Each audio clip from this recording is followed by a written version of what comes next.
Kinachoendelea: vita ya Urusi dhidi ya Ukraine. Urusi yapongeza utayari wa Ukraine wa mazungumzo. Urusi imepongeza taarifa ya rais wa Ukraine Volodymyr Zelensky ya kuwa tayari kwa mazungumzo ya kuvimaliza vita kati ya mataifa hayo mawili, lakini ikasema bado haijafahamu itazungumza na nani. Kauli ya Zelensky ilitolewa katika barua iliyotumwa kwa rais wa Marekani Donald Trump na kuwekwa hadharani jana, kauli iliyoainisha pia kuwa Kiev itasaini makubaliano ya madini na Marekani. Hata hivyo, Putin amesema nchi yake inaendeleza harakati zake hadi kufikia malengo yao. Anasema, kila tunachokifanya kwenye eneo la mstari wa mbele vitani kinapaswa pia kufuata mantiki na malengo ya kupata ushindi, kuyafikia malengo yaliyowekwa, kuhakikisha usalama wa taifa na wakati huo mustakabali wa Urusi. Mwaka jana kwa hakika tulikamilisha zoezi la kuwapa passport wakazi wa mikoa iliyokombolewa Donetsk, Luhansk, Kherson na Zaporizhzhia. Hayo yakiarifiwa, ikulu ya Ufaransa LC imesema hivi leo kwa Rais Emmanuel Macron anatarajiwa kurejea mjini Washington kukutana na Trump, akiambatana na Waziri Mkuu wa Uingereza Keir Starmer na Rais Zelensky. Leo jioni Macron atalihutubia bunge, huku viongozi wa Ulaya wakikutana kesho katika mkutano wao wa kilele utakaojadili masuala ya ulinzi na mzozo wa Ukraine. Nikwambie hivi, hatujamaliza. Vile vile, Washington na Kiev kufikia makubaliano kuhusu maeneo adimu ya Ukraine huenda lisiwe sharti pekee kwa rais wa Marekani Donald Trump kuamua kurejesha msaada wa kijeshi kwa Ukraine, The Wall Street Journal linaripoti likiwanukuu maafisa wakuu wa Marekani. Kulingana na tathmini zao, haijulikani ikiwa kauli ya Zelensky itatosha kumshawishi Trump kutia saini makubaliano na Kiev juu ya madini adimu ya ardhini kuruhusu kurejeshwa kwa msaada wa kijeshi wa Marekani kwa Ukraine. Vyanzo hivyo vilisisitiza kuwa kusitishwa kutaendelea hadi Trump atakapoamua kuwa Zelensky ataunga mkono mazungumzo ya amani na Urusi. Vyanzo vya gazeti hilo pia vilifichua kwamba msaada wa Kiev ulisitishwa ili kuonyesha Zelensky au kumwonyesha Zelensky uzito wa utawala wa Marekani kuhusu suluhu ya amani ya Ukraine. Vile vile, mapendekezo ya nchi za Ulaya kuhusu mzozo wa Ukraine hayana maslahi kwa yeyote, kwani yanakinzana na mkondo wa matukio yaliyoamuliwa na Marekani. Erich Vadi, mshauri wa zamani wa kijeshi wa kansela wa zamani wa Ujerumani Angela Merkel, anasema anaamini kwamba majadiliano ya moja kwa moja kati ya Urusi na Umoja wa Ulaya kuhusu Ukraine, kama ilivyopendekezwa hivi karibuni na Waziri Mkuu wa Hungaria Viktor Orban, hayahitajiki kutokana na mafanikio ya Orban wakati wa ujumbe wake wa amani mwezi Julai alipotembelea Moscow, Beijing, Kiev na kuzungumza na wakuu wa zamani na wa sasa wa ikulu ya White House. Ili kuweka wazi kabisa kile ambacho Ulaya inafanya hakivutii hata kidogo, kwa hakuna mtu, ikiwa tunataka kabisa kuwa na vikosi vyetu vya kulinda amani, kuangalia uwezekano wa kusitisha mapigano nchini Ukraine, tunapaswa kuwatuma huko, lakini hawataweza kupigana. Bila Amerika kuna uwezekano mkubwa kuwa hawana maana, kwa sababu hali ya jumla ni tofauti katika hali ya mzozo wa zamani wa Ukraine, Jenerali alibainisha katika mahojiano na jarida la The World Watch. Vile vile, Volodymyr Zelensky atashindwa katika uchaguzi wowote wa Ukraine. Rais wa Belarus Alexander Lukashenko amesema kiwango chake cha kuidhinisha ni 14% hadi 17%. Atapoteza chaguzi hizi. Kwa nini atoe kauli kuhusu 4%? Anapaswa kuacha madini na rasilimali nyingine. Masuala haya yanapaswa kushughulikiwa kwa utulivu zaidi, alisema. Vile vile, rais wa Marekani Donald Trump hakubadili uamuzi wake wa kusitisha msaada wa kijeshi kwa Kiev licha ya kauli za Volodymyr Zelensky kuhusu nia yake ya kujadiliana kuhusu mzozo wa Ukraine, kulingana na The New York Times. Wakati wa hotuba mbele ya mabunge yote mawili ya Congress, Trump alisema kwamba alipokea ujumbe kutoka kwa Zelensky akielezea utayari wa kutafuta suluhu la amani. Zelensky pia alionyesha kuwa yuko tayari kutia saini mkataba wa uchimbaji madini na Marekani wakati wowote. Washington imehusisha nia ya Kiev kujadiliana na uwezekano wa kuanza tena wasilishaji wa silaha. Trump aliamuru kusitishwa kwa misaada yote ya kijeshi kwa Ukraine siku chache tu baada ya majibizano makali ya maneno na Zelensky katika ikulu ya White House mnamo Februari 28. Uamuzi wa kiongozi huyo wa Marekani ulianza kutekelezwa asubuhi ya Machi 4. Wawakilishi wa chama cha kidemokrasia cha Marekani ambao walionyesha kuunga mkono Ukraine wakati wa hotuba ya rais wa Marekani Donald Trump kwa Congress wanachukia nchi yao. Mfanyabiashara Elon Musk anasema bendera pekee iliyokuwa ikipeperushwa na shangwe pekee ya wanademokrasia ilikuwa kwa nchi nyingine. Wanaichukia Amerika, Musk aliandika kwenye ukurasa wa X akijibu maoni ya mtumiaji, akibainisha kuwa wanademokrasia walipiga makofi tu kujibu maneno ya Trump kuhusu Ukraine. Hapo awali Trump alihutubia baraza la wawakilishi na Seneti la Marekani kwa hotuba yake kuhusu hali ya nchi hiyo na vipaumbele vya sera za ndani na nje. Rais wa Belarus Alexander Lukashenko amepongeza hatua za utawala wa sasa wa Marekani kutatua migogoro ya kijeshi. Anasema, vema rais wa Marekani Donald Trump mara nyingi amekuwa akisema na hata kufanya jambo fulani ili vita vya Ukraine vikome na vita vya Mashariki ya Kati visimame pia. Belt alimnukuu kiongozi huyo Belarus akimwambia mwanablog wa Marekani Maria Norfolk katika mahojiano. Pia alisifu sera ya Trump ya kusitisha vita kama wazo zuri. Kulingana na Lukashenko, hakuna mtu angeweza kufikiria mabadiliko ya haraka kama haya katika uhusiano kati ya Marekani na ulimwengu mwingine pamoja na Marekani na Urusi. Lakini mtu mmoja ambaye alichukua hatari ya kufanya hivi, Donald Trump, aliweka yote sawa haraka sana. Hebu tuamini hivyo, rais wa Belarus alisema. Vilevile anasema kumaliza mzozo wa Ukraine badala ya kuangazia nani wa kulaumiwa ni jambo linalopewa kipaumbele na rais wa Belarus Alexander Lukashenko. Leo hii lengo la kumaliza mzozo ni muhimu badala ya kuwatafuta wale waliohusika nalo. Naam. Je, tutawatafuta wale walio na hatia kwa miaka miwili zaidi hadi kila upande upoteze watu milioni nyingine? Sivyo? Hapana, tutafanya hivyo. Tunahitaji kukomesha mzozo huo, Belt alimnukuu Lukashenko.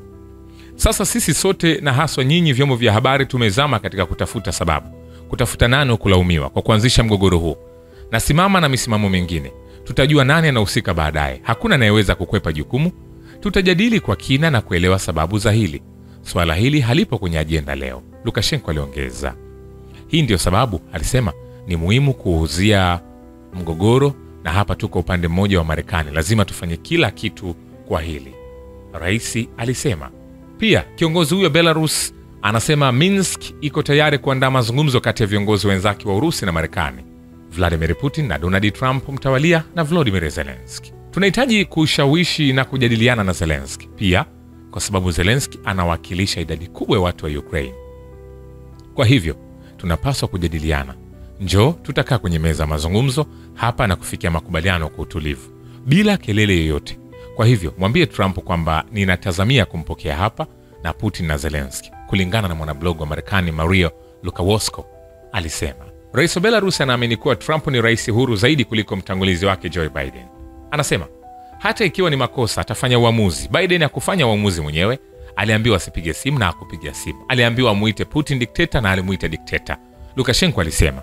Pia alipendekeza kwamba wakati wa enzi ya Biden, wawakilishi wa tasnia ya kijeshi walisukuma kwa bidii maslahi yao. Nikwambia hivi, hatujamaliza. Jeshi la Ukraine halina ngome kali kando ya safu zake za ulinzi zilizosalia katika eneo la kusini la Donetsk. Kamanda kikosi cha kupambana na vifaru na ishara kutoka kikosi cha 394 cha Motor Rifle cha Russia Battle Group East anasema kwenye uwanja wa kivita ni kwamba wanajeshi wa Urusi wamekomboa jamii ya Privolnoye katika eneo la Donetsk katika operesheni maalum ya kijeshi nchini Ukraine. Wizara ya ulinzi ya Urusi imeripoti Jumatano. Vitengo vya vita vya mashariki vilikomboa makazi ya Privolnoye katika Jamhuri ya Watu Donetsk kupitia vitendo na madhubuti, wizara ilisema. Katika kipindi cha saa 24 zilizopita, vitengo vya vita vya mashariki vilileta hasara kwa uundaji wa brigedi 3 za mitambo ya Jaiga na jeshi la mashambulio la jeshi la Ukraine. Vile jeshi la Ukraine lilishambulia eneo la mpaka la Belgorod la Urusi kwa ndege 36 zisizo na rubani katika saa 24 zilizopita, Governor Vyacheslav Gladkov anasema kupitia Telegram. Na hiyo ilikuwa ni katika manispaa ya Shebekinsky, mji wa Shebekino, vijiji vya Belyanka, Vosnesenovka, Meshkovoe, Murom, Novaya Tavolzanka, Rizevka na katika mashamba ya Marino na Mukhin. Vile Rais wa Ufaransa Emmanuel Macron anapanga kusafiri hadi Washington pamoja na Waziri Mkuu wa Uingereza Keir Starmer na Volodymyr Zelensky. Msemaji wa serikali ya Ufaransa Sophie Primas anasema mpango ni kwamba Rais Macron atasafiri tena kwenda Washington pamoja na Zelensky na Waziri Mkuu wa Uingereza, alisema bila kutangaza tarehe yoyote. Gazeti la Daily Mail liliweza kuripoti hapo awali likinukuu vyanzo vya kidiplomasia kwamba viongozi wa Uingereza na Ufaransa walikuwa tayari kusafiri hadi Washington na Zelensky wiki ijayo ili kukutana na Rais wa Amerika Donald Trump. Vile Marekani imeacha kutumia na kutuma taarifa za kijasusi na Ukraine ambazo zinaweza kutumika kufanya mashambulizi ndani kabisa eneo la Urusi. Kituo cha television cha Sky News kinasema kikinukuu vyanzo vya Ukraine. Kulingana na kituo hicho, mchakato wa kubadilishana kijasusi kati ya Washington na Kiev haujasimama kikamilifu. Chanzo cha kituo hicho kilisema kuwa kuna kusimamishwa kwa kuchagua katika kutoa data inayoathiri uwezekano wa uharibifu kwenye eneo la shirikisho la Urusi. Vile vile, jeshi la Ukraine huenda likakabiliwa na upungufu wa silaha ndani ya miezi michache tu kwa kukosekana kwa usaidizi wa Marekani. Mtaalamu wa kijeshi Alexandra Stepanov anasema, ni dhahiri kwamba bila msaada wa Marekani, serikali ya Zelensky itakabiliwa na matatizo makubwa katika miezi michache.